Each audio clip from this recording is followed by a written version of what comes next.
가이사라 빌립보 지방에서 있었던 베드로의 신앙 고백이 있습니다. 너는 나를 누구라 하느냐, 너희는 나를 누구라 하느냐 할 때에 주는 그리스도시요 살아계신 하나님의 아들이시니이다. 놀라운 신앙 고백을 했습니다. 얼마나 기뻐하셨겠습니까? 지상에 메시아로 오셔서 처음으로 들어보는 메시아라는 인정받는 그런 시간이었던 것입니다. 예수께서 베드로에게 약속을 했죠. 본래 요한의 아들 시몬인데 이름을 베드로로 고쳐주었습니다. 계명했습니다. 반석이라는 이름을 주었습니다. 그리고 이 반석 위에, 너 깨달은 그 베드로 그 이름 위에 내 교회를 세우겠다. 음부의 권세가 이기지 못하는 그런 교회를 세우겠다라고 말씀을 하셨고, 그리고 천국 열쇠까지 주겠다는 약속을 하셨습니다. 천국 열쇠 정말 엄청납니다. 그리고 이제 20절, 그게 19절까지 있는 이야기고, 20절 말씀에 내가 그리스도라는 것을 아무에게도 이르지 말라, 함구하도록 그렇게 지시를 하시고 나서 21절 오늘 본문에 등장하는 그 말씀 내용이 참 복잡합니다. 이때로부터 예수 그리스도께서 자기가 예루살렘에 올라가 장로들과 대제사장들과 서기관들에게 많은 고난을 받게 된다는 사실을 말씀을 하신 거예요. 이때로부터 이 말씀, 그 전에는 이런 말씀을 언급을 안 했는데, 베드로는 주는 그리스도시요 살아계신 하나님의 아들이다, 세상을 구원하실 자다 라고 고백을 했고, 천국 열쇠도 허락받았는데 세상에 예루살렘에 올라가서 고난을 당하고 이제 십자가의 길을 가게 된다는 말씀을 듣게 됩니다. 예루살렘으로 올라간다는 말씀에는 가슴이 뛰었죠. 얼마나 행복했겠습니까? 그리고 기대가 부풀었겠습니까? 그 예루살렘 상경 계획에 대해서. 그런데 고난을 당한다는 말씀이에요. 사실 고난을 당한다는 말씀만 하신 게 아니라 고난을 받고 제3일에 죽임을 당하고 나서 제3일에 다시 살아나신다는 말씀도 언급을 했는데, 이들은 그 말씀은 안 들어와요. 예루살렘 상경은 영광의 길이라 생각을 했기 때문에 거기 가서 고난받는다는 이 말씀이 너무나 억장이 무너진, 다시 산다는 말씀은, 부활의 소식은 귀에 들어오질 않았던 것이죠. 이렇게 예수님은 메시아로 이 땅에 오셨는데 고난의 종으로 오신 거예요. 영광 받으러 오신 게 아니라 고난을 받으려고 오신 거예요. 그런데 베드로의 생각은 그런 생각이 아니었죠. 당장에 예루살렘에 상경하면은 영광을 받을 줄 알고 기대를 했는데 죽임을 당한다. 그건 성공이 아니라는 것입니다. 그건 완전 실패입니다. 실패. 자기가 생각했던 잣대로 계산을 해본다면 그러는 거예요. 그래서 내가 모든 것을 다 버리고 예수를 따른 것은 출세하려고, 예수 따라가서 출세하려고 이렇게 따른 것이지, 죽음이나 뒤치다거리나 하려고 그렇게 따른 것이 아니었던 거예요. 우리 성도님들도 교회 다닐 때, 교회 다니는 것은 고난의 종 예수를 따른다는 것을 알아야 되는데, 그렇지 않고 영광의 주님만 생각을 하는 경향이 없잖아 많이 있습니다. 그래서 교회에서 예수님 믿으면 대접받고, 직분이라도 크게 주어지면 그 직분 가지고 휘두르면서 권세를, 주도권을 쥐고 그렇게 박수 받으며 인정받고 사람들에게 그러려는 경향이 다분히 많이 있습니다. 우리 성도님. 그래서 항상 공동체에 분란이 생기는 것이죠. 이렇게 생각을 하고 있었는데, 아니 고난이라니 이게 말이 되냐 이 말이에요. 예? 아니 될 소리죠. 그래서 이제 오늘 본문에 21절을 아까 조금 읽었죠. 죽임을 당하고 제3일에 살아나야 할 것을 제자들에게 비로소 가르치시니, 그때야 비로소 가르쳤던 거예요. 그래서 두 가지를 가르친 거예요. 고난과 부활 두 가지, 죽음과 부활 두 가지 가르쳤는데, 부활은 안 들리고 고난만, 죽음만 들린 겁니다. 그래서 22절에 베드로가 예수를 붙들고 간하여 가로되 주여 그리 마옵소서. 이 일이 결코 주에게 미치지 아니하리이다. 자, 여기 예수를 붙들고 간하여라는 이 헬라어 에피티마오라는 동사는, 우리가 간하여 이 말은 이제 막 부탁하고 사정을 하고 이렇게 이제 애달픈 마음으로 이렇게 붙드는 그런 것을 우리가 연상을 합니다. 한글 번역에 보니까. 그런데 이 헬라 에피티마오라는 이 본 뜻은 그런 뜻이 아닌데, 예? 이런 뜻이 아니에요. 견책하다, 견책하다, 꾸짖다, 강하게 책망하다, 이럴 때 쓰는 용어예요. 베드로는 지금 천국 열쇠도 약속받았어요. 네가 교회의 초석이 된다. 너는 반석이다. 너 베드로다. 이렇게까지 예수께로부터 격려와 칭찬을, 축복을 받았습니다. 한껏 고무가 됐습니다. 고무된 상태. 이런 상태에서 예수님이 고난의 길을 간다니까 깜짝 놀란 겁니다. 그런 가운데 사실 여기 어울리지 않는, 자기 선생에게 제자가 할 소리가 아니야. 에피티마오라는 이 용어는 거기다 쓴 거예요. 버르장머리 없는 소리단 말이에요. 견책하다, 꾸짖다, 강하게 책망하다. 말이 됩니까? 예수님을 책망한 거야. 야단친 거예요. 야단친 거예요. 이럴 수가 없는 거죠. 그렇게 생각이 바르지 않다고 훈육하는 논조로 이렇게 예수님을 대하고 있는, 버르장머리 없는, 예의 없는 그런 말을 지금 하고, 그 뒤에 뭐라고 하느냐면 22절 후미에 뭐라 하냐면은 이 일이 결코 주에게 미치지 아니하리이다. 이건 하나님이 결정하는 거예요. 이 죽음이라는, 이 고난이라는, 십자가의 길이라는 것은 하나님이 결정하는 거예요. 그런데 이제 베드로가 이 말을 합니다. 이 일이 주에게 결코 미치지 않는다. 설령 그렇게 하려 해도 자신이 그러지 못하도록 막겠다. 우리 이제 좋게 보면은 몸을 집어 던져서 투신해서라도 주님의 십자가 일을 막겠다. 이렇게 우리가 들을 수가 있는 거예요. 볼 수가 있는 거예요. 그런데 자신이 안 되게 할 수 있다 하는 그런 어떤 표현처럼 이렇게 좀 보이는데, 이때 이제 23절에 주님이 하신 말씀을 보면은 사탄아, 베드로에게 이르시되 내 뒤로 물러가라. 너는 나를 넘어지게 하는 자로다. 자, 사탄아. 그러니까 베드로가 지금 하고 있는 말은, 지금까지 예수께 대했던 말은 사단이나 할 수 있는 소리를 한 거예요. 사단의 마음을 가지고 했다는 얘기예요. 그래서 하는 말이 대뜸 하신 말씀이에요. 내 뒤로 물러가라. 그리고 지금 어디 있다는 거예요? 앞에 있다는 얘기죠. 앞에서 막고 있는 거죠. 내 뒤로 물러가라. 네 주제를 알아라 이 말. 원래 제자는 선생님을 뒤에서 따라가는 거예요? 앞동질러 가면서 이끌고 가는 거예요?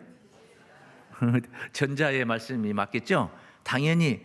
근데 지금 베드로는 뭐예요? 내 뒤로 물러가라 하는 말씀을 보니까 앞에서 예수를 훈육하고 예수를 이끌고 있는 겁니다. 이 일이 결코 주에게 미치지 아니하리다.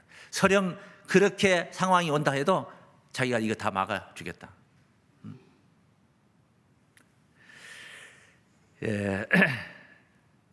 사람의 생각이 살아있는 것을 봅니다.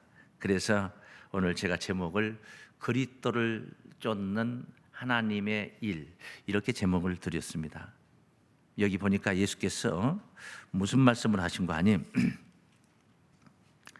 23절에 그런 말씀을 하시죠.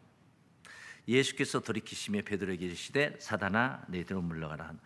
너는 나를 넘어지게 하는 자로다 하고 나서 그 뒤에 네가 하나님의 일을 생각지 아니하고 도리어 사람의 일을 생각하는 도다.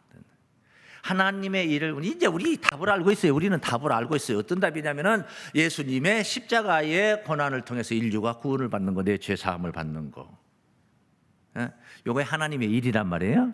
하나님 지금 계획하고 있는 일이란 말이에요. 이건 만세전부터 계획하신 일이란 말이에요. 그런데 베드로는 이 하나님의 일을 생각은 못하고 있는 거죠. 못하고 뭐예요? 사람의 일을 생각하고 있으니까 베드로의 한계점이 있어요. 뭐예요?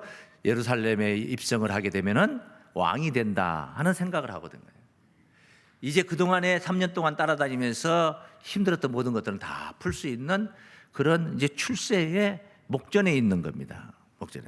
이 제자들은 길가에서 누가 더 크냐 막 싸우고 서로 높은 자리에 앉으려고 이제 장차 있을 잠시 후에 있을 그 권자를 생각하면서 이들은 그렇게 다투었던 자들이 아니겠습니까? 그러니까 이랬던 그들이었어요. 그러니까 하나님의 일을 생각지 않고 사람의 일을 생각하고 있다. 그래서 하나님의 일을 할 수 있는 방법, 하나님의 일을 생각하고 하나님의 일을 할 수 있는 자세에 관해서 예수께서 이 다음 구절에 설명을 하는 거예요. 그 첫 번째 뭐냐? 자기를 부인하고 그랬습니다. 자기 부인하고가 아니고 자기를 부인하고. 예? 예, 자기를 부인하고. 24절에 이에 예수께서 제자들에게 이르시되 아무든지 나를 따라오려거든. 예수를 쫓아가는 것은 뭐예요? 여기 예수는 누구예요? 예수는 고난의 종 그리스도 예수예요. 그리스도를 쫓는 하나님의 일, 오늘 제목은. 그래, 나를 따라오려거든. 그리스도를 쫓으려면 첫째, 따라서 자기를 부인해야 합니다. 믿습니까? 부인한다 이 말은 뭐예요? 불인정한다는 거죠. 나를 인정하지 않는다는 거예요. 나를 포기하는 것을 얘기하는 거예요. 나는 아무것도 아닌 거예요. 내가 뭐야? 아무것도 아니에요. 나는 아니야. 예수님 앞에 나는 아무것도. 예수를 쫓는 일에 관한 나는 아무것도 아니야. 결코 그럴 수 없습니다. 이건 안 되는 거예요. 이거 안 되는 거예요. 그건 자기 뜻이죠. 자기 뜻을 필요하는 것이죠. 네? 나는 아무 소용이 없는 거예요. 오직 주권자는 누구예요? 선생님이다 이거죠. 내가 쫓고 있는 그리스도가 나의 주권자라는 거예요. 그게 자기를 부인하는 거예요. 결코 주에게 미치지 아니하리다. 그건 자기가 살아있는 거예요. 그 자기 뜻을 필요하는 거예요. 그런데 그 뜻이 참 고상하고 거룩하고 경건했으면 얼마나 좋습니까? 예수님이 평가를 했습니다. 그 뜻이 하나님의 일이 아니고 사람의 일이었더라는 거예요. 예수님은 하나님의 일을 하려고 내려오셨는데 따르는 제자는 사람의 일로만 자꾸 끌고 가려고 하는 거예요. 사람의 일을 하자고 끌고 자꾸 이끌려고 하는 거예요. 조용히 그냥 따라오면 되는데 자기가 앞동질면서 예수 가는 길을 자기가 먼저 이끌려고 하고 자기 의도대로 이끌려고 해요. 사람의 일로 이끌려고 해요. 그래서 자기를 부인하고 이 말을 공동번역에서는 자기를 버리고 이렇게 표현했습니다. 자기를 버린 거예요. 나를 버리는 거예요. 그러니까 본래 나는 누구냐? 나의 주인은 누구냐? 나요. 내 주인은 누구요? 나요.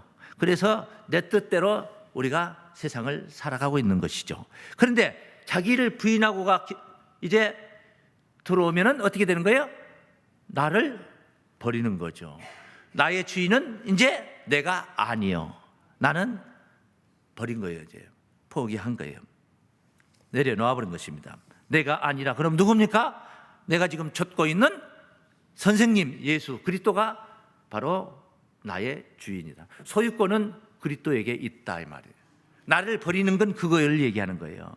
나를 따라오려거든 자기를 부인하고 너 자신을 버리라 이 말이에요.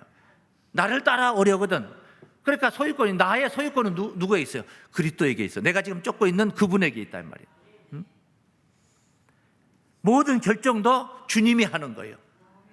이 길을 가든 저 길을 가든 결정도 주님이 하는 거예요. 그래 베드로는 어디로 가야 돼요? 베드로는 그냥 뒤로 가 있으면 되는 겁니다.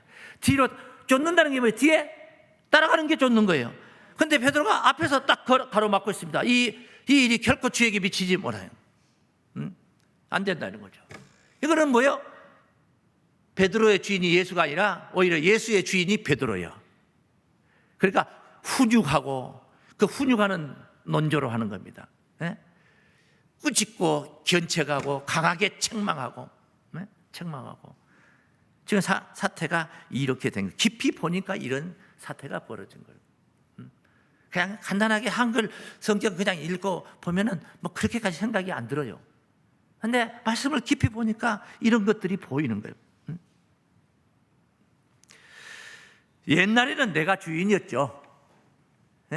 우리 모두도 그러잖아요. 내가 주인이잖아요. 믿기 전에, 예수를 따르기 전에는 내가 주인이었어요. 나의 주인은 누구냐? 나요.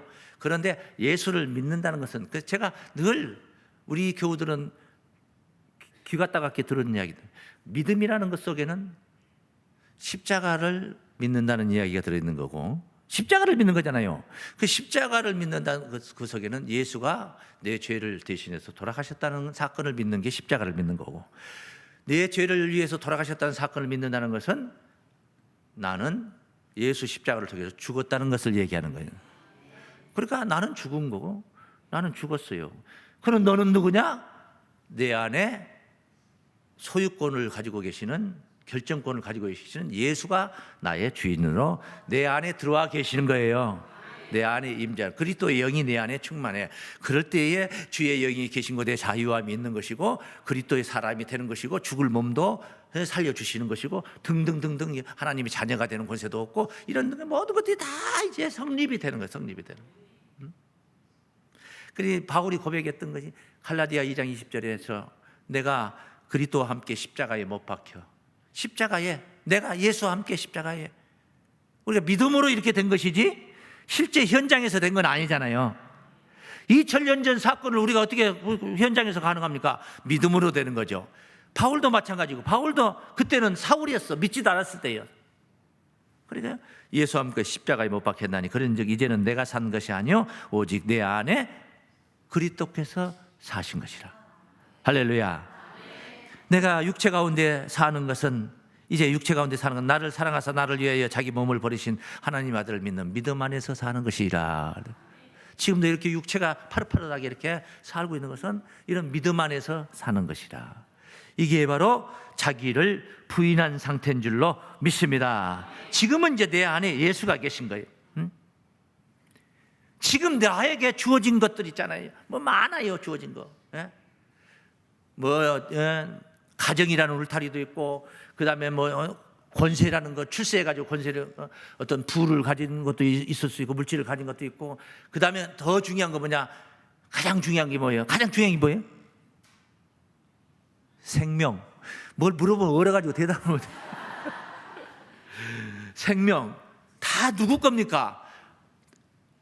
주인 거예요, 주인 거. 소유권이 예수께 있다 이 말이에요. 그리스도를 쫓는 자들은 그렇다 이 말이에요. 그리스도를 안 쫓으면 뭐 얘기할 것도 없는 거예요. 그건 얘기할 거 없는 건 뭐 그렇게 얘기할 게 없죠. 모든 것이 다 주님께 있다. 이게 바로 자기를 부인하는 모습이다 이 말씀입니다. 그리고 두 번째죠. 이 베드로의 이 모습을 보면서 일러주신 말씀이 두 번째, 본문 24절에 있었죠. 자기를 부인하고 그 뒤에 자기 십자가를 지고, 따라하십니다. 자기 십자가를 짊어져야 합니다. 그래서 자기 십자가라는 말이 1차적인 십자가는 뭐냐면은 이제 우리가 보통 이런 것을 생각을 해요. 나는 다 좋은데 남편이 너무 핍박을 해. 안 믿고 핍박해. 나는 다 좋은데 우리 집에 물질이 부족해. 세상 부러울 거 없고 다 좋은데, 나는 다 좋은데 우리 애들이 머리가 미련해가지고 공부를 못해. 뭐 이런 등등, 뭐 그러니까 이거 전부 다 옆집 아저씨 탓이에요, 내 탓이에요? 전부 다 그게 다 내 탓이야. 내가 지금 가난한 것도 누구 탓이야? 내 탓이야. 아유, 내 탓 아니에요. 누구가 그때 사기쳐가지고 그때 사기다가 말하면 내 꼴이 이렇게. 사기를 왜 당해? 그 내 탓이지. 세상 사람이 다 사기당하는 거 아니에요, 그 사람한테. 예? 그게 내 탓이야, 그게 다. 그게 뭐냐면은 자기 십자가거든. 근데 이 차원은 이제 그것만 핥고 있는 수박 그달기 차원이고, 진짜 자기 십자가는 뭐냐면은 내가 죽음의 길을 갈 때, 십자가의 길은 십자가를 지는 사람이 짊어지고 가는 거예요. 자기가 짊어져야 할 십자가를 지고 가는 거예요. 예수님도 골고다 언덕으로 오를 때 자기 십자가를 지고 올라간 거예요. 너무 힘겨워서 너무 넘어지고 하니까 구레네 시몬을 붙들어다가 매게 했던 이야기 있잖아요. 다 자기 십자가를 지는. 그러니까 자기 십자가를 진다는 건 뭐예요? 자기 죽음의 길을 가는 거예요. 죽음의 길을. 그러니 제자들이 얼마나 걱정됩니까? 아니, 예수님이 십자가의 길을 간다, 죽임을 당한다, 장로들과 대제사장들에게 붙잡혀서 죽임을 당한다, 이것도 지금 억장이 무너지는데 너도 십자가를 져야 된다 할 때 얼마나 기가 찰 노릇이겠습니까? 자기 십자가를. 그러니까 주님의 걱정, 죽음을 암시하는 걱정뿐이 아니라 나도 져야 한다는 그런 말씀에 정말 무너지는 것이죠. 그러나 십자가는 그런 겁니다. 십자가는 영광이 아닙니다. 십자가는 고난인 것입니다. 십자가는 액세서리가 아니에요. 신자들의 액세서리도 아니에요. 십자가는 매야 되는 거. 각기 다 짊어져야 하는 거. 믿습니까? 짊어지고 가야 하는 죽음의 증표가 바로 십자가예요. 그런데 그게 예수님이 진다는 그걸로 끝난 게 아니라 니들도 각기 다 자기 그 십자가 다 져야 된다. 니들도 다 죽어야 된다. 그 소리라고 하는 거예요. 자기 십자가를 져야 된다. 이게 뭡니까? 예수 따로 이쪽에서 죽고 저쪽에서 내가 죽고 이게 아니라 예수 죽음이라는 나를 쫓으려거든. 예수를 따라가는 길이 바로 자기 십자가를 지는 길이다. 이게 뭐냐? 나를 포기하는 거라면. 나를 포기하는 거. 그러니까 나를 부인한다는 말씀을 더 적극적으로 표현한 말씀이 자기 십자가를 지는 이야기는 더 상세 표현한 말씀입니다. 그런 이야기입니다. 나를 포기하는 삶. 내가 도로 살아버리면 되겠습니까? 안 되죠. 살아날 때가 있습니다. 언제? 부활. 그 부활은 어떻게 부활하냐? 부활은 아직 멀었죠. 천국 가서. 아니요. 이 실생활 속에서 지금 당장 부활도 가능해. 그런데 어떤 자에게 부활이 가능하냐? 죽은 자에게 부활이 가능해. 자기 십자가를 지고 죽임을 당한 자에게 부활이 있어지는 거예요. 내가 죽어야 부활도 있다 이 말이죠. 그런데 그 부활은 옛사람 그대로 도로 살아나는 게 부활이 아니라 이렇게 해서 내가 죽고 살아나는 부활은 어떻게 부활하냐? 그리스도의 영으로 부활하는 거예요. 그리스도의 영으로 새 생명 가운데 부활하는 겁니다. 그러니까 내 안에 누가 계신 거예요? 예수가 계신 거예요. 예수 영으로 부활하는 거예요. 예수 사람이 되어서 부활하는 거예요. 그게 바로 새 사람인 줄로 믿습니다. 이렇게 이제 하고 나서 그 뒤에 이제 24절 지금 우리가 지금 보고 있죠, 본문에. 자기 십자가를 지고 따르시는 나를 쫓을 것이니라. 자기 십자가를 지고 나를 쫓아. 내가 누구냐? 자기를 소개했어. 예수님이 뭐라고 소개했습니까? 예루살렘에 가서 장로들과 제사장들이 붙잡혀서 죽임을 당할 사람이다. 내가 그런 사람이다. 내가 그런 사람이다. 가르쳐 준 거예요. 나를 쫓아라 이 말이에요. 내가 누구냐? 앞서 말씀드린 대로 고난의 종이다 이 말이죠. 영광의 왕이 아니고 고난의 종이라는 거예요. 지금 나를 쫓으려거든. 고난의 종을 쫓아야 된다. 한번 따라하겠습니다. 고난의 종을 쫓는 길입니다. 영광의 왕을 쫓는 게 아니야. 그래서 이 세상 욕심을 가지고는 세욕과 함께 이렇게 옆에 끼고 예수를 쫓는 것은 너무 힘들어, 어려워, 쉽질 않아, 가능하질 않아. 어떤 한 부자 청년이 있었어요. 예수님을 따라서. 어떻게 해야 영생을 얻습니까? 예수께서 살인하지 말라, 간음하지 말라, 도적질하지 말라, 탐내지 말라, 뭐 등등등등 십계명 6조 얘기를 하니까 내가 이런 것들을 다 지켰는데 그러면 되겠냐? 더 무슨 또 계명이 있습니까? 하니까 집으로 지금 돌아가서 네 집에 있는 소유물을 다 팔아라. 그래서 가난한 자에게 나눠주라.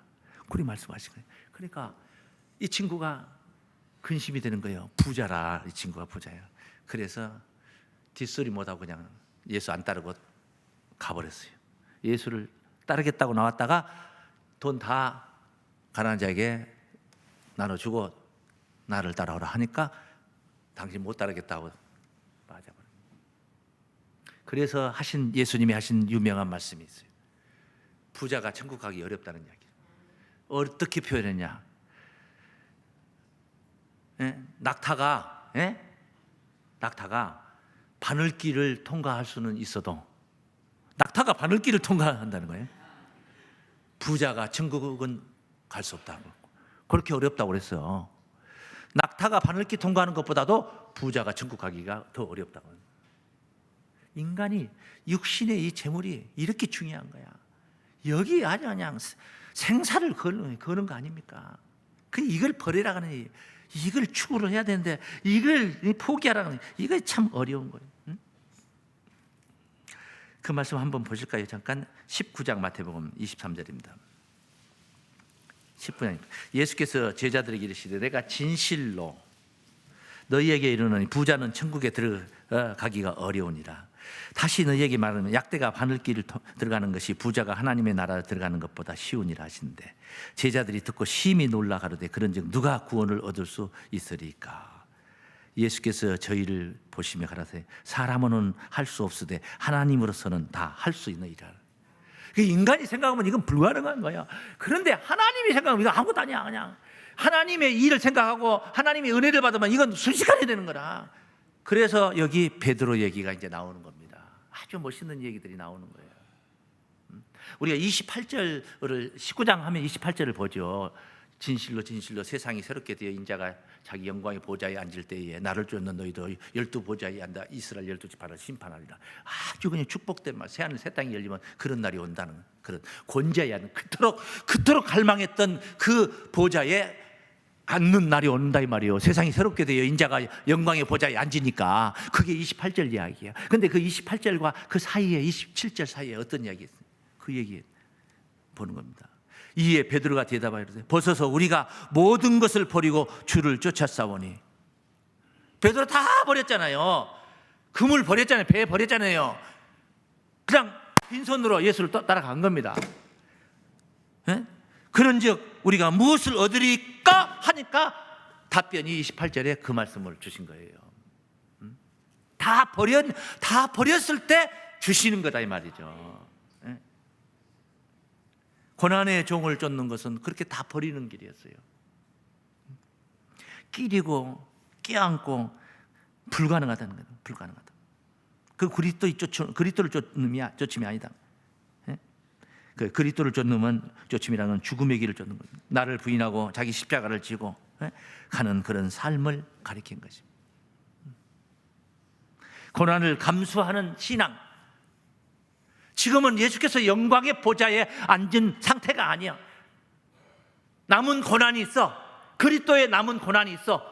바울은 말하기를 그리스도의 남은 고난을 내 육체에 채우느라 그렇게 표현을 했습니다. 고난을 감수하는 신앙. 교회 생활하면서 호강하고 대접받고 칭찬받고 박수받고 하면은 힘들어집니다. 고난을 감수하는 마음, 그런 신앙. 그게 바로 하나님의 일입니다. 그리스도를 쫓는 길이 바로 하나님의 일이라 이 말이에요. 종국의 하늘 영광을 누리게 될 줄을 믿습니다.